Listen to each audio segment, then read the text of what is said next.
अब आप खालिद रशीद से प्रादेशिक समाचार सुनिए। पहले मुख्य समाचार। मौसम विभाग ने अगले 48 घंटों के दौरान राज्य के उत्तरी और पूर्वी हिस्से में भारी बारिश और वज्रपात की चेतावनी जारी की। अररिया के फारबिसगंज में रिकॉर्ड 226 मिलीमीटर बारिश दर्ज की गई। सारण, भोजपुर, कटिहार और किशनगंज में भी भारी बारिश, कई इलाकों में जनजीवन अस्त व्यस्त। गंडक बराज से 4 लाख क्यूसेक से अधिक पानी छोड़े जाने के बाद गोपालगंज और सारण जिले में बाढ़ को लेकर अलर्ट जारी। और प्रधानमंत्री नरेंद्र मोदी ने फिट और स्वस्थ रहने के लिए फिटनेस की डोज आधा घंटा रोज का मंत्र दिया। अब समाचार विस्तार से। मानसून के फिर से सक्रिय होने से प्रदेश के अधिकांश हिस्सों में पिछले 24 घंटों के दौरान मध्यम से भारी बारिश हुई है। भारी बारिश के चलते कई इलाकों में जनजीवन अस्त व्यस्त हो गया है। उत्तर और पूर्वी बिहार के कई इलाकों में अत्यधिक बारिश रिकॉर्ड की गई है। सबसे अधिक 226 मिलीमीटर वर्षा अररिया जिले के फारबिसगंज में दर्ज की गई। वहीं सारण जिले के नगरा में 183 मिलीमीटर, भोजपुर जिले के बरहड़ा में 156 मिलीमीटर, जबकि कटिहार के बलरामपुर और किशनगंज जिले के टेढ़ागाछी में 144 मिलीमीटर से अधिक वर्षा हुई है। मौसम विभाग ने अगले 48 घंटों के दौरान पूर्वी और पश्चिमी चंपारण, शिवहर, सीवान, गोपालगंज, सीतामढ़ी, सुपौल, दरभंगा, मधुबनी, अररिया, किशनगंज, समस्तीपुर, कटिहार, पूर्णिया और मुजफ्फरपुर जिले में भारी बारिश की चेतावनी जारी की है। पटना और इसके आसपास के क्षेत्रों में भी मध्यम से भारी बारिश का पूर्वानुमान है। इस दौरान वज्रपात की भी आशंका है। इसके मद्देनजर आपदा प्रबंधन विभाग ने बारिश के समय लोगों से खुले में नहीं जाने की अपील की है। मौसम विभाग ने अपने पूर्वानुमान में कहा है कि 27 सितंबर तक राज्य में मानसून सक्रिय रहेगा।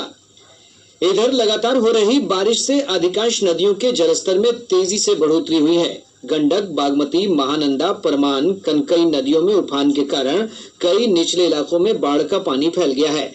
वाल्मीकि नगर गंडक बराज से आज 4 लाख क्यूसेक से अधिक पानी छोड़ा गया। इसे देखते हुए बाढ़ से प्रभावित गोपालगंज और सारण जिले के निचले इलाकों में फिर से बाढ़ को लेकर अलर्ट जारी किया गया है।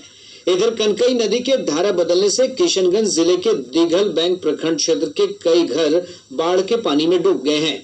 परमान नदी अररिया में खतरे के निशान से 40 सेंटीमीटर ऊपर है। अररिया जिले में नूना नदी के जलस्तर में बढ़ोतरी के कारण सिकटी प्रखंड के पूर्वी क्षेत्र में बाढ़ जैसी स्थिति हो गई है। वहीं महानंदा नदी का जलस्तर पूर्णिया जिले के ढेंगरा घाट में लाल निशान को पार कर गया है। बागमती नदी का जलस्तर सीतामढ़ी जिले के रुन्नी सैदपुर में और मुजफ्फरपुर के बेनीबाद में लाल निशान से ऊपर चला गया है। शिवहर से हमारे संवाददाता ने बताया कि बागमती नदी में उफान के कारण बेलवा में शिवहर मोतिहारी स्टेट हाईवे संख्या 54 के ऊपर से बाढ़ का पानी बह रहा है। इसके चलते इस मार्ग पर वाहनों की आवाजाही ठप हो गई है। सीतामढ़ी जिले के बाजपट्टी में भीखा गांव में बाढ़ का पानी फैल गया है। इधर जिले में रातो नदी में उफान के कारण चोरौत भिट्ठा मोड़ के पास राष्ट्रीय राजमार्ग संख्या 104 पर 2 फीट से ऊपर बाढ़ का पानी बह रहा है। वहीं मधुबनी जिले में बाढ़ की आशंका को देखते हुए कमला नदी के 8 फाटकों को खोल दिया गया है। प्रधानमंत्री नरेंद्र मोदी ने देशवासियों को तंदुरुस्ती का एक मंत्र दिया, जिसका नाम है फिटनेस की डोज आधा घंटा रोज। उन्होंने लोगों से फिट और स्वस्थ रहने के लिए इस मंत्र को अपने जीवन में अपनाने का आह्वान किया है। फिटनेस की डोज आधा घंटा रोज। इस मंत्र में सभी का स्वास्थ्य, सभी का सुख छिपा हुआ है। फिर चाहे योग हो या बैडमिंटन हो, टेनिस हो या फुटबॉल हो, जो भी आपको पसंद आए, कम से कम 30 मिनट रोज कीजिए। प्रधानमंत्री ने आज राष्ट्रव्यापी ऑनलाइन फिट इंडिया संवाद के दौरान फिटनेस एक्सपर्ट और लोगों को तंदुरुस्त रहने के लिए प्रोत्साहित करने वाली जानी मानी हस्तियों से वार्ता की। इस संवाद में भाग लेने वाले लोगों ने तंदुरुस्ती तथा स्वास्थ्य के बारे में प्रधानमंत्री के साथ अपने अनुभव साझा किए। इस अवसर पर प्रधानमंत्री ने fit India as appropriate fitness protocol की भी शुरुआत की। श्री मोदी ने क्रिकेट खिलाड़ी विराट कोहली, अभिनेता मिलिंद सोमन, फुटबॉल खिलाड़ी अफशान आशिक और अन्य जानी मानी हस्तियों के साथ बातचीत की। प्रधानमंत्री ने सभी देशवासियों के बेहतर स्वास्थ्य की कामना की है।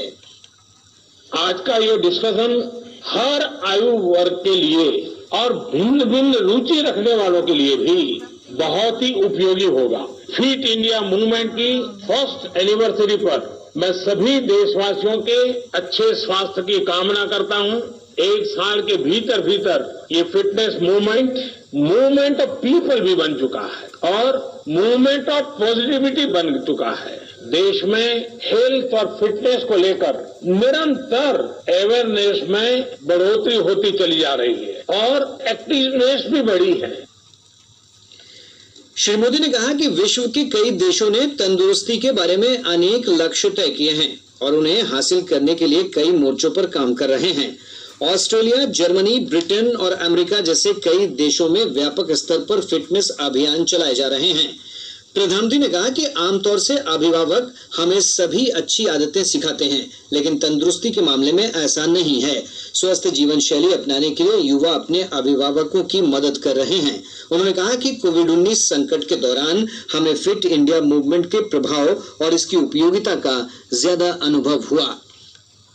फिट इंडिया मूवमेंट ने अपना एक साल एक ऐसे समय में पूरा किया है जिसमें करीब करीब 6 महीने अनेक प्रकार के रिस्ट्रिक्शन के बीच हमें गुजारा करना पड़ा है, लेकिन फिट इंडिया मूवमेंट ने अपने प्रभाव और प्रासंगिकता को इस कोरोना काल में सिद्ध करके दिखाया है। वाकई फिट रहना उतना मुश्किल काम नहीं है जितना कुछ लोगों को लगता है। थोड़े से नियम से और थोड़े से परिश्रम से आप हमेशा स्वस्थ रह सकते हैं। प्रधानमंत्री नरेंद्र मोदी रविवार 27 सितंबर को सुबह 11 बजे आकाशवाणी पर मन की बात कार्यक्रम में देश विदेश के लोगों के साथ अपने विचार साझा करेंगे। इस कार्यक्रम का प्रसारण आकाशवाणी और दूरदर्शन के समूचे नेटवर्क पर किया जाएगा। सूचना और प्रसारण मंत्रालय, प्रधानमंत्री कार्यालय, आकाशवाणी समाचार और दूरदर्शन के YouTube चैनलों पर भी इसका प्रसारण सुना जा सकता है। शेष खबरें एक अंतराल के बाद।